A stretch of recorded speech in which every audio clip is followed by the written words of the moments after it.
Hello, everybody. We are live. I'm going to wait just a second here and make sure that my trusty assistant over here gives me the thumbs up. But for those of you who are joining us live, if you could give me a thumbs up or a heart or leave a comment and let me know that our sound check is working, that you can see me and hear me, and then we will get started. I'm just going to take a minute here to make sure. There's a little bit of a delay, but we'll make sure that everybody, all right, I got the thumbs up. All right, welcome everybody to this Chalk Talk. We've got a whiteboard talk today, and we're going to talk about why you sometimes have performances in a trial that don't match the performance that you have at home. And I have a very visual way of thinking about this that I want to share with you, and I'm hoping that this is going to give you a little bit of extra insight into what is going on with you and your dog in that trial situation. So we're going to talk about, why does my dog do blank in practice but blank in the ring, something different in the ring. So what I have over here first is we have a line that goes up, and this is our dog's stress or arousal. So I typically think of arousal as a form of stress. It often acts the same in our dogs. Behaviors break down as the dog gets aroused. So you might have a dog that may have stress in the ring where they get distracted, sniff, wander off, or you might have a dog that gets aroused in the ring and takes off and does zoomies. But we can think of it the same way. So we have lots of different behaviors in agility, and our dogs can do each of these behaviors under different levels of stress. So I kind of have what I think of as typical for a lot of dogs. If you can see this here, this is a dog coming out of a tunnel. This is actually Jennifer Crank Swift coming out of a tunnel. Tunnels, for most dogs, are an obstacle that they can do under almost any degree of stress. They can do it at home, they can do it at trials, they can do it at class. They can do it when there's lots of interesting smells around. They can do it when they had a long car drive that they didn't really like on the way to the trial site. They can still do that tunnel for the majority of dogs, for your typical dog. And so visually, I put this tunnel way up high. It doesn't matter how much stress or arousal the dog has, the dog can do the tunnel. Jumps, here's our jumps. So jumps are something that most dogs can do under most circumstances. Here we have an A-frame. Down here we have weaves. Over here, teeter. So in my imaginary scenario here, maybe the dog struggles a little bit with the teeter, struggles a little bit with the weaves, does better with A-frame, jumps, and tunnels. The way to think about why your dog can be so different in a trial than they are at home is to realize that there is a certain level of stress or arousal associated with that trial environment. And so we have this line here, and this is our trial line. This is the amount of stress that our dog is under just by going to a trial.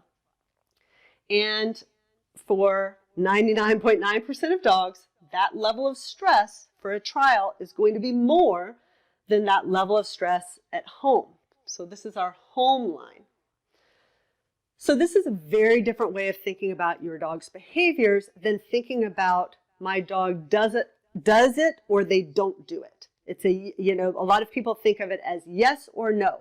My dog can weave, my dog can't weave. And this is a very different model. This says, well, it depends on how much stress my dog is under, whether they can weave or not. And here's a great example. I've put this weave so it overlaps this trial stress line. What does that look like in a trial? That means sometimes at a trial my dog weaves, and then sometimes they don't, because their weave performance is kind of right here on this trial line that they're able to do. Here we have, if you have a dog that is doing the teeter perfectly at home, but can never do it in a trial, that's this representation here. They can always do it at home. They're above the stress line of home, but they're below the stress line of the trial. So they can't do it in that trial situation. And it gives us another way to think about our behaviors that we think are taught. So if I had a crystal ball where I could look into my dog's brain and see exactly what level of stress they could perform under, and I knew that my dog's A-frame was here. Well, when we look at this dog A-frame, it is literally right above the trial line, which means you may think you don't have any problems at all with the A-frame. But if this trial line moved up at all, let's say your dog wasn't feeling well that day, let's say a dog next to them was barking in the crate, and this trial line moved up from here to here, suddenly your A-frame breaks down too. So even behaviors you think are taught, if they're really close to that stress line of the trial, they can break down in a trial situation. So this is like what happens in my brain when I think about these skills and when I think about student skills. So I often have people, or if you're on our mailing list, you know one of the first things that we ask in our mailing list is, tell us the one thing that's holding you back. And for lots of different people, it is something that isn't going very well in a trial, even though it is at home. It could be weaves, it could be teeter, it could be contacts, it could be a particular handling skill. And this is how I want you to start thinking about it. Now, the other reason I really like this model of visualizing our dog's skill is that when you look at it visually, you can see exactly what you need to do to fix this performance. And it gives us multiple different ways to address issues. So let's take this issue of the dog that is sometimes weaving in trials and sometimes not weaving in trials. Well, the ultimate goal is we want all of our obstacles to be above the trial line. How do we do that? Well, what if we just move that, oh, I need my ruler. What if we just move that trial line down? We don't even have to do anything about our dog's performance. We just have to lower the stress that they're under in a trial. And if we could make that trial line come down here, then we'll call this new trial. Then suddenly our weave pull performance is working in that trial environment. And this is where I think there's some great work being done by different dog trainers. The one that I'm most familiar with is Sarah Strimming. She has so many great protocols and ideas and exercises that you can do with a dog that are designed to bring down the stress level. It doesn't make their weave pulls magically better. I mean, the weave performance is the weave performance, but it brings that stress level down, and that works because now our weave pulls are above this stress line. And so I would highly recommend, we have 2 podcasts, I believe, by her in the Bad Dog Agility podcast. And in both of them, she has tips for things that you can do, things like just walking around the trial site with your dog so they get used to that trial environment, that are designed to lower the stress level of trials. So that's one way to address this. The other way is, well, we just want this weave thing here to go above the trial line. So even if we don't reduce the stress of the trial, if we can just move our weaves up, then they're above the trial line and now everything's okay again. So how do we do that? My favorite way of improving dogs' performance on particular obstacles or skills is to challenge them a lot at home, do lots of distraction work at home. All of that is going to strengthen the behavior. So the difference between a dog who at home can do 12 weaves with kind of average entries, and you don't really put very many distractions around. You just put it as if it were in a regular course. So, you know, light entries, 12 weaves, an obstacle after. The difference between that and a dog who at home has learned to do 12 weaves when toys are being thrown actively alongside, when noises are happening, when cheering is happening, when a judge, a house member is walking alongside, the difference between those two is very, very big. And I think that's how you get these better performances. Challenge them at home over and over, and you're going to see this go up. I think another is just how much you reward it. So if you are doing your weaves, once a week in practice, twice a week in practice, versus you're doing that distraction training, and that means they're getting a lot of rewarded repetitions.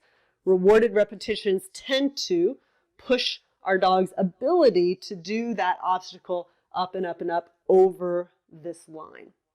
So do we have any particular questions, Esteban?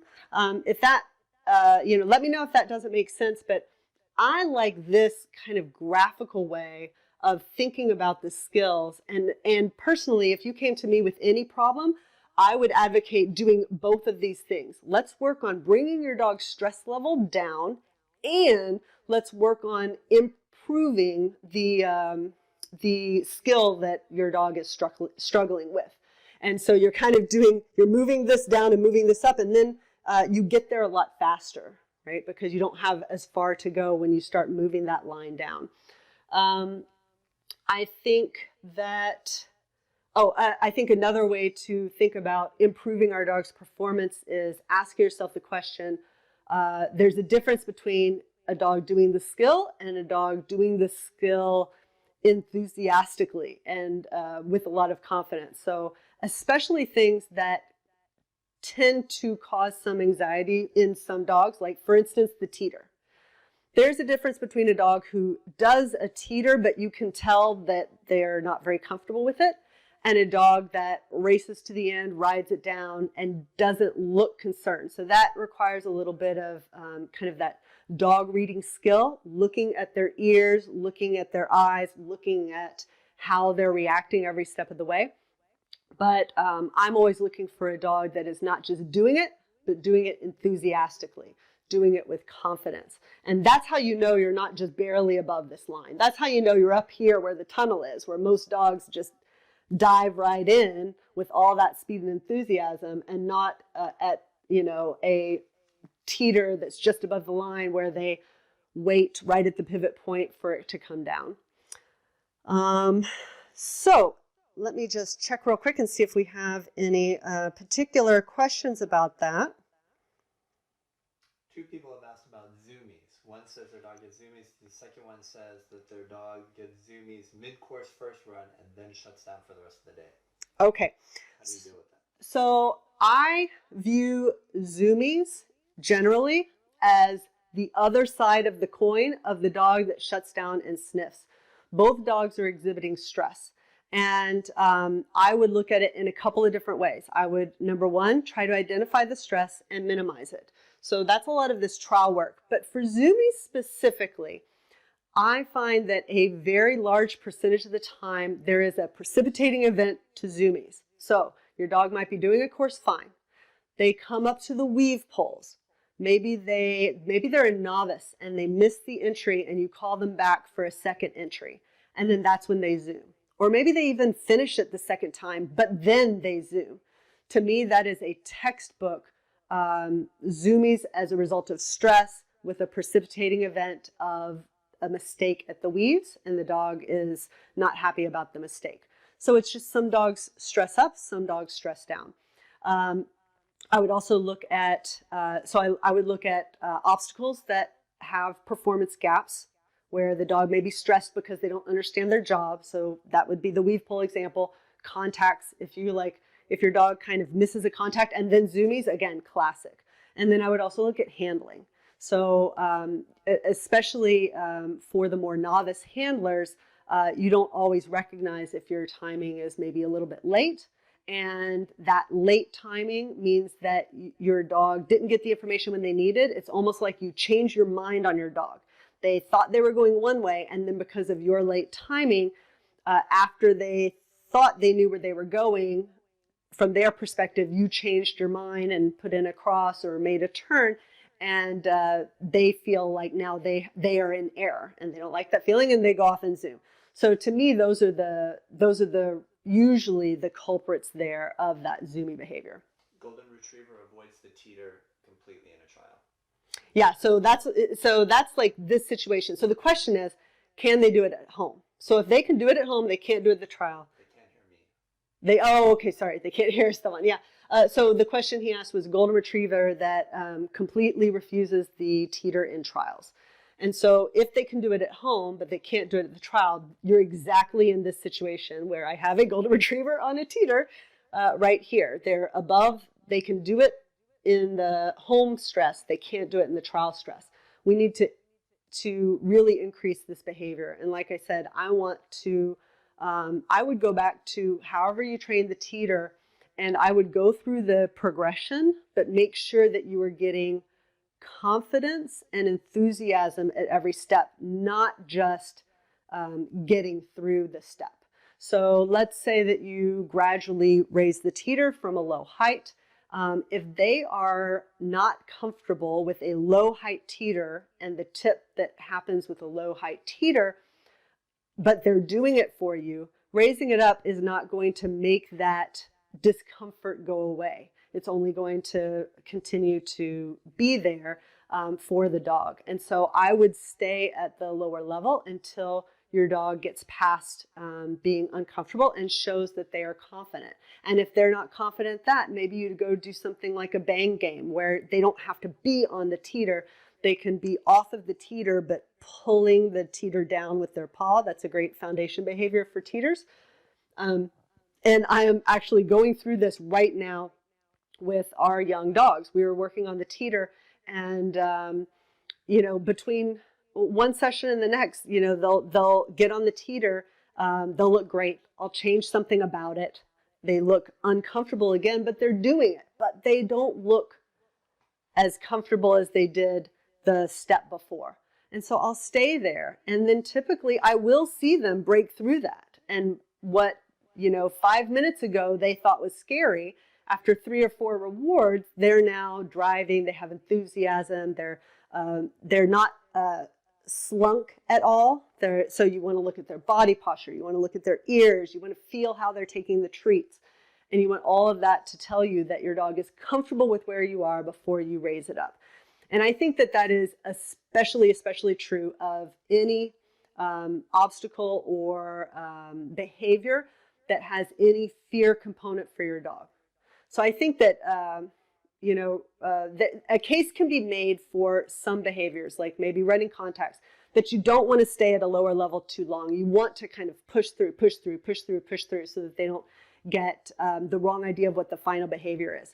But that's more of a shaping progression, not a overcoming a fear progression. So I think when there's fear there, you have got to address that fear before you move on.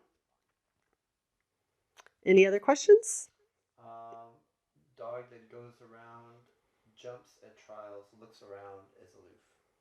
Yeah, so I think there you have, your jumps are now further down here, and they don't quite have as much comfort level. I think that this happens a lot when dogs first go out, also when dogs go up in height.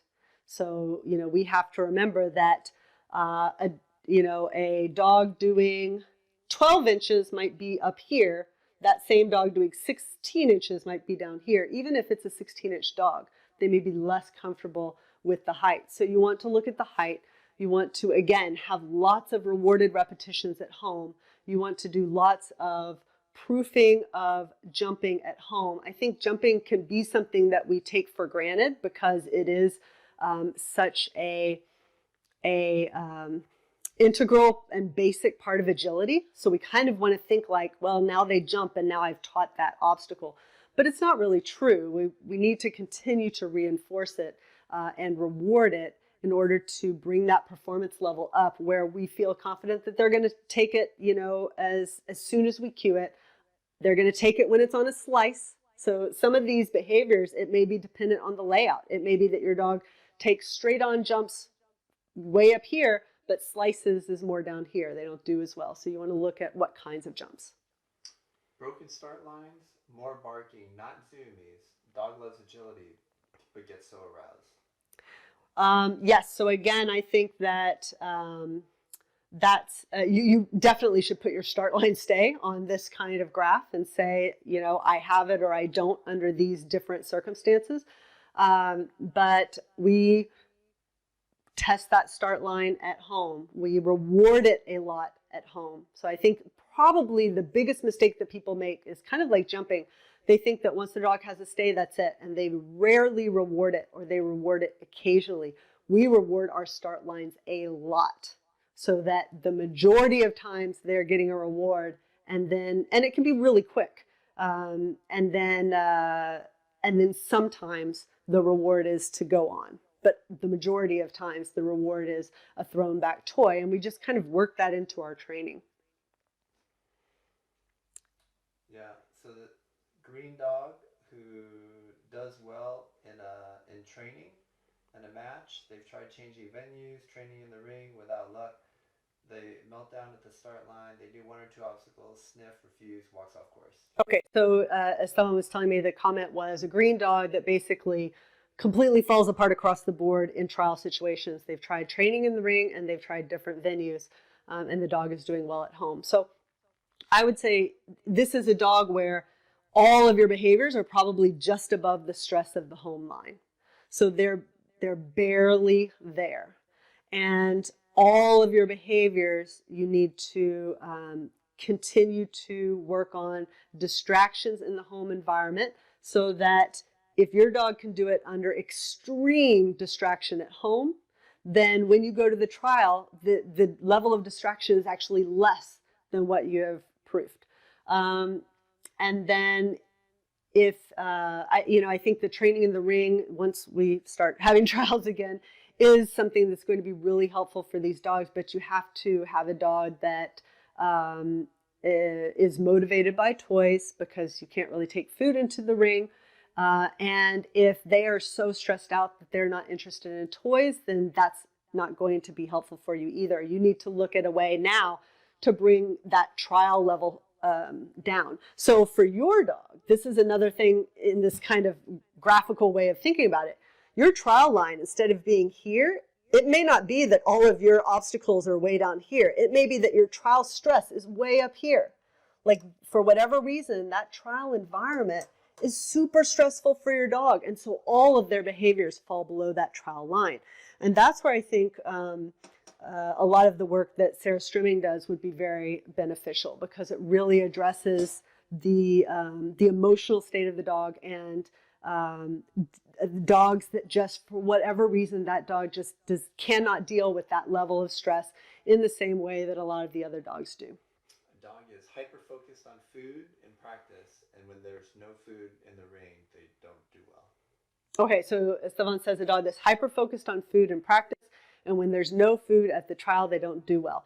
To me, that makes a lot of sense, right? What you're saying is that they need the food in order to do well. And you have the food in practice, you don't have the food in trial. So we have to find a way to wean off of the food at home. We can't go from 100% food at home to 0% food at trials.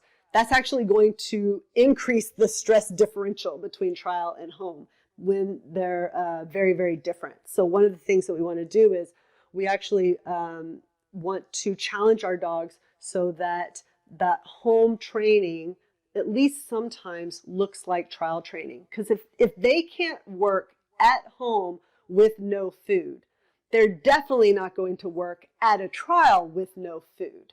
So home is like your best place to work through all of your all of the problems that you're having. Dog does great at some trials, but not great at other trials. What's the difference in venues? Yeah, so I think that that's another great point to recognize, that this trial line is not the same for every single trial, every single venue. It could change based on the venue and how experienced your dog is there. It could change if you've always been on turf and you show up at dirt. I'm telling you, this line probably goes up a little because your dog is not used to it. It could be that a longer car ride pushes that stress level up. It could be that how the crating situation pushes that line up. So basically, you're going to, if the only difference is trial site, then you're seeing that there's a change in this trial line here of what your dog is capable of doing, and it's bringing some of these other behaviors into the area where they can't perform them in the trial. And so my answer is still going to be, well, the further up we can move all of these things, if I can move this A-frame, if I can move it up, I have some buffer so that if the next trial is a little bit more stressful, I'm still able to perform that. So I'm going to get all my skills to be super well taught, super well proofed, under distraction, weaned off of toys. So I want to reward them a lot, but I don't want, I want to have systematically worked my dog through the idea that the reward might not always be there. And then I'm also going to say, okay, at this trial site, what can I do to bring that stress of that trial site down? Does my dog need a longer walk around the facility because they aren't as familiar with it? So maybe you need an hour-long walk where you just let your dog check everything out. It's totally going to depend on your dog, but those are the types of things that you can do to bring the stress level of that trial environment down. Multiple people have dogs that won't leave the start line when they give the release. So for dogs that won't leave the start line when you give the release, I think that there's a couple of different reasons that this can happen. I think one of the reasons is that when we work on start line stays, I think a lot of people think of it as a stay. That's the behavior. The behavior is not just the stay. The behavior is also the release. And so if we've spent a lot of time just rewarding our dogs for sitting in one place and not very much time for rewarding them on release, then you're going to get a sticky dog. So you need to have some balance there. One thing that you can do with your start line stays is you can have your dog in a sit, and then when you release them, instead of giving them a treat, even if you're using food, you can toss the treat so that they have to get out of the sit to get the reward. So when I've been working with these puppies, actually when I was doing their teeter work, every time I would release them off the teeter, I would say, okay, and I would throw the treat in front of them, because okay is not just, you don't have to do the teeter anymore. Okay is, you should not be doing the teeter anymore. I don't want them sitting at the end of the teeter. So that's the difference. Okay is not just, you don't have to sit. Okay is actually, you should stop sitting now and do something else. And so I think that toss treat is a really good way to balance that out. So I think there's that. And then I think there's dogs that are a little bit confused and they find it safer to sit and maybe be coached out of or coaxed out of leaving that sit rather than to risk going and then find out that maybe they were wrong and getting corrected. So we don't do any correcting in our start line work for that reason. We don't want the dog to be worried about that behavior or confused about when they can leave. It's all very positive. Lab gets very aroused in trials and flies off, but the handler doesn't want to use fix and go because the dog might be soft or view it as a correction. Okay, so as Stefan says, the comment was a lab that flies off in trials because they're super aroused. And then, is it a good idea, or what do you think of not entering standard for a while until this green dog gets used to the arousal of the trial environment? Oh, okay. Great question. I really like that question. So the question was, there's a lab that gets very aroused, flies off of the teeter, but the dog is a little bit soft in general, so the handler isn't sure about using fix and go because she thinks that the dog would view it too much as a correction. And then her question was, it sounded like it was a less experienced dog, would it be reasonable to not do standard for a while the dog gets used to that stress level of a trial? And especially for dogs that are new to the trial environment, I think that's a fantastic strategy personally. I really like the idea of going out and doing jumpers only, where I don't have to worry about any contact behaviors with a young dog for exactly this reason. Their stress level under the trial is super high, and it will, like for the majority of dogs, it goes down over time as they get used to it, as they get used to trials are a thing that we do together and they can be awesome. And so I think giving your dog that exposure without having to worry about more complex behaviors like contacts or teeters is a great way to get your dog used to the environment so that that trial stress level comes down and down and down and down. And now by the time you enter standard again, their trial line is a lot lower and you can go out there and the behaviors are maintained. What are some examples of distractors at home that the dog will consider more distracting than the trial situation? Okay, so the question was, what are some examples of distractors at home that are more distracting than the trial situation? We do a lot of challenges of our dogs where it's almost anything that we can think of. We know that we can't replicate the trial environment, but we can put a lot of distractions into our training and then replace those distractions with your basic level of stress that occurs at a trial. In a way, what we're doing for a particular obstacle is we're moving the home stress line up, right? Because we want it to be closer to the trial line. So if we can make our home more stressful for the dog, and by more stressful, I don't mean in a bad way, and I don't mean yelling at the dog or doing things that make them unhappy. But what I do mean is challenge the dog.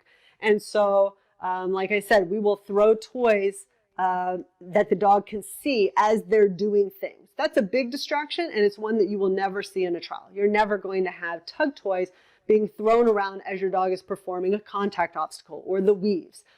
We will use noise challenges, so we will bang pots, not too close, or you have to figure out, you don't want to freak your dog out. So you kind of have to figure out at what level is it a distraction versus being a real stressor, and it depends on if your dog is noise sensitive. But teaching them that there could be weird noises, maybe a squeaker, a toy squeaker, that would be not scary, but a very arousing distraction. We use people, we use costumes. I mean, putting on a baseball cap, if dogs aren't used to it, can be a distraction, and some judges might have baseball caps on.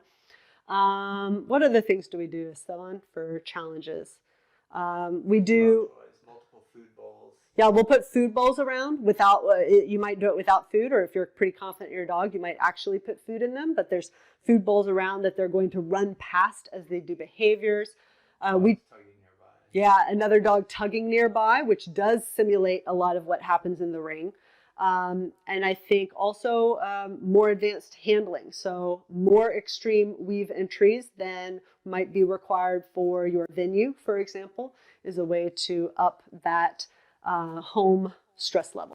Dogs start sniffing the ground obsessively as the handler leads out. So dogs that sniff the ground as the handler leads out, I think that that is, for some dogs, that's a stress behavior. And then for some dogs, I think that's a learned behavior. So I'll put a link to that comment we have a live session on start lines. And in my opinion, it is the fix for the majority of start line problems.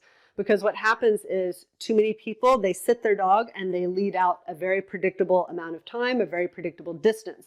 And what happens is the dog learns no reinforcement happens until that person gets 20 feet away about 5 seconds from now. So do I really need to pay attention to them over the next 5 seconds?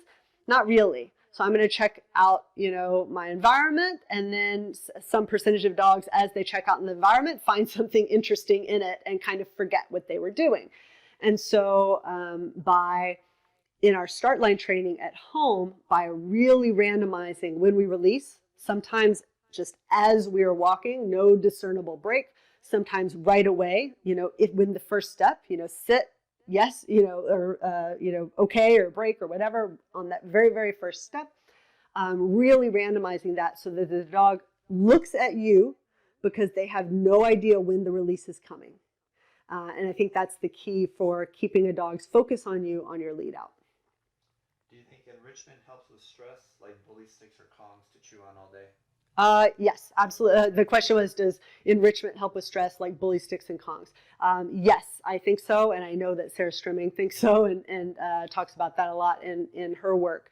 But just even the act of chewing for a lot of dogs is going to give them an outlet for that stress. Uh, Dog, they don't even use a stay on the start line. No, no stay behavior, but she still stresses, and they don't use corrections. Okay, so the person says that they don't use a start lane stay at the start, but the dog still stresses and the handler doesn't use corrections.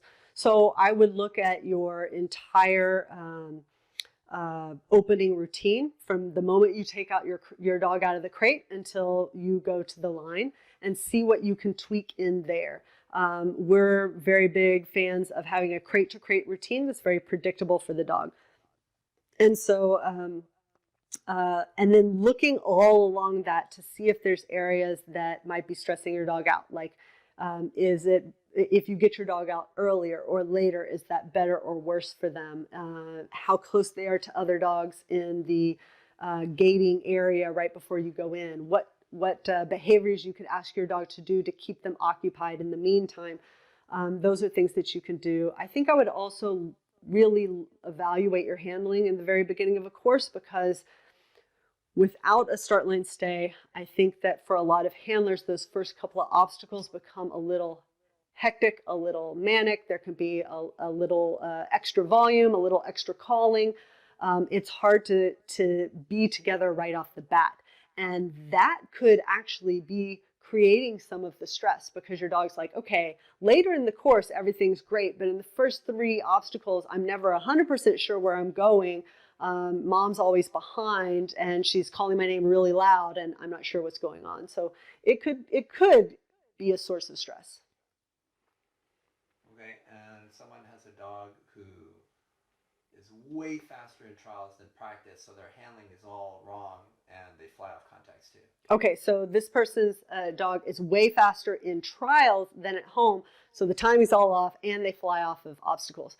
So that's not, I would say that's not terribly typical. Like, I think a lot of dogs, they go slower in trials. Other than the fly off, it's not a horrible problem to have, other than you've got to find a way to get some more speed at home so that you can get your timing down. But the fly-offs do indicate that maybe your dog is really, really high on the arousal level here, and that's causing problems. I think I would look at ways to try to increase the arousal at home, where you can work through the fly-off behaviors and get your timing right. So I would not be trying to calm the dog down at home, because you are not typically able to do that in a trial. And so all you're doing is getting a lot of practice with a dog who is not going to be the same dog you're going to have in trial. So I would be trying to go out when my dog is at his most excited. I would do, I don't know, tunnel starts, handling that really gets your dog running fast, using their most favorite, most valued toy to try to get as much of that excitement and arousal at home as you possibly can, and then work through issues like fly-offs, so that the dog learns that they can be aroused and still do their job. 3-year-old fearful of judges, but they can't predict which judge dog will either run great or not run at all, and just stare at the judge. Okay, so Sylvan said the comment was a 3-year-old dog who sometimes doesn't do well with the judge, and they can't predict which judge. You know, what they haven't figured out what about each judge is making the dog not run under that judge. And so at 3 years old, I would still consider that dog fairly inexperienced. And I would look at just continued exposure in trial environments to lots of people in a very controlled and positive and always watching your dog sort of way. Because I expect that if they aren't comfortable with the judge in the ring, they're probably not comfortable with some people out of the ring. And that gives you the opportunity outside of the ring to work on that. Yeah, and they can work near that judge too after the Oh, ring yeah. to identify Esteban says, once you've identified a judge that they don't work well under, you can continue to work like right there, maybe ringside, or maybe even approach the judge during a break and say, can I just stand next to you and treat my dog? Always being very respectful of the judge and their time, but seeing if you might be able to do that as well. What is best to do at the start line to lessen stress before going into the ring? Okay, so somebody said, what's best to do at the start line to lessen stress before going into the ring? I think different dogs are different, but I do think that some common things are easy, highly reinforced behaviors that you can kind of do in rapid succession. So you might have your dog, instead of like a super long sit, you might have your dog sit, get it, leave it, sit, down, sit, kind of just that rapid fire behaviors with a reward every 2 or 3 or 4 behaviors to really keep your dog focused on you and primed to give you their attention. So I think that there are some dogs where, I know Esteban talks a lot on the podcast, Gitchy was a dog that he could just basically ignore for a minute while he looked at the course and visualized and thought about what he was going to do. And he had her there and she was fine. She would just chill. And that was no problem at all for that dog. But I think there are a lot of dogs that just aren't like that. You need to keep their attention focused on you and keep them from either noticing the things around them that might stress them out or getting too distracted by scents in the ground or things like that. So I like behaviors that you can do. And again, I think paying attention to every moment that of you and your dog from the moment you take them out of the crate, and think about that entire length of time as something that you need to construct and manage, that crate to crate routine.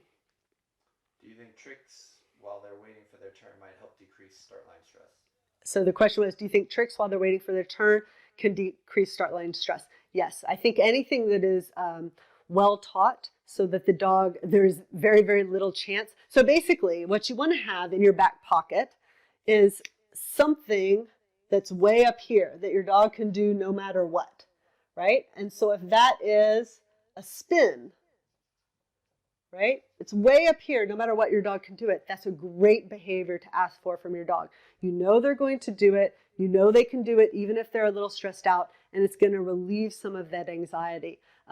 When we had the podcast with Sarah Strimming on worked up dogs, one of her cues for her dog is to eat food out of her hand.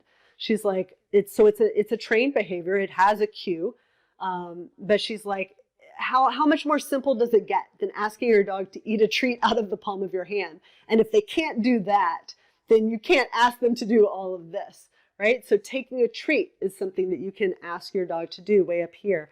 And I would encourage y'all to listen to that podcast as well. If you have a very unmotivated dog, do you even really need a start line? They said if you have a really unmotivated dog, do you even really need a start line? I think that for a less motivated dog, you can often start with the dog. But again, I would be sure that you are not having difficulty handling those first few obstacles, because you might lose as much as you gain if you're creating a lot of confusion at the very beginning of your run. Okay, last question. Young dog, not trialing yet. What should you be doing with them at trials as a youngster to kind of prevent all these problems? Okay, so the question was, young dog, not trialing yet, what should you be doing to kind of prevent all of these problems? Well, I think that you want to introduce distractions into your training early. So I was talking to Jennifer earlier today, and she said, the number one piece of advice that she would give is, don't teach 12 weave pulls, get to masters, and then try to fix your extreme entries, now that you're doing masters or premier. Like, work in your distractions from the very, very, very beginning, because otherwise it's almost like changing the game on the dog. They were doing the weaves, and now you're asking for harder than what they learned. And they're like, I thought I knew my job, and now my job is different. Whereas if from the very beginning, when you were teaching the dog, the job was to do 2 pulls, with toys on the ground, to do 2 pulls with pots banging nearby, to do 2 pulls. If you kind of build in those distractions from the beginning, then the dog is not as concerned about them later. So building distractions in from the very, very beginning, I think giving your dog exposure to trials before they actually have to compete in trials, I think that is a way to lower the stress of the trial when it matters, when you're actually going to compete. I do really like the idea of going in with a young dog. Let's say you have a young dog that knows jumps and tunnels, going FEO, for exhibition only, into time to beat, and only doing some jumps and tunnels. Maybe only doing 2 or 3 obstacles in a row, rewarding doing 2 or 3 obstacles in a row, and introducing that to your dog fairly early and well before you are actually showing up to trial for real, I think is a great strategy. Okay, last question for real. Briefly. He says, last question for real. They said briefly, crate to crate routine. Okay, we have a podcast on it as well, but the idea is that don't think of your run as the start line to the final jump. Think of your run as the moment you take your dog out of the crate, all the way until they get to the start line, run the whole entire course, get their leash back on, and get all the way back to the crate. That entire thing is your run, and you should be very conscious of what is happening, and it should all have a purpose from the moment you take your dog out of the crate until the moment you put them back into the crate. And I think that this eliminates a lot of stress on the dog's part. They know what to expect. It's almost an agreement between you and them. Gitchy knew the moment the run was done, she was going to jump up, she was going to touch Estevan's hand, then he was going to put the leash on her, then he was going to go out of the ring, then he was going to tell her to get it, then they were going to tug all the way back to the crate, then she was going to go in the crate, then she was going to get a bowl and some Zooks in it, and the crate door was going to close. She knew that that was what was going to happen at the end of every run. What was not going to happen at the end of the run was he puts on her leash, he walks out, he talks with somebody while she's on the crate, or on the next to him on the leash. He asks somebody if she got her contact. He gives some people some high fives. Like that was not going to happen because she had a very, very specific routine. And I think that's it helps prevent some bad habits on the handler's part, where we sometimes forget to give our full attention to our dogs in certain situations, and it lets our dogs know what to expect. So it's a really great way to reduce their stress level.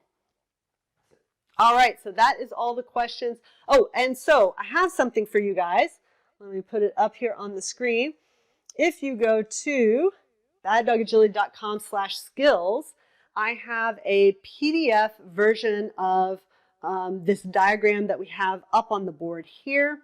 I will show it to you as well here. All right, so that's the URL. That's going to get you to the PDF. And if we come back here, this is what you're going to get.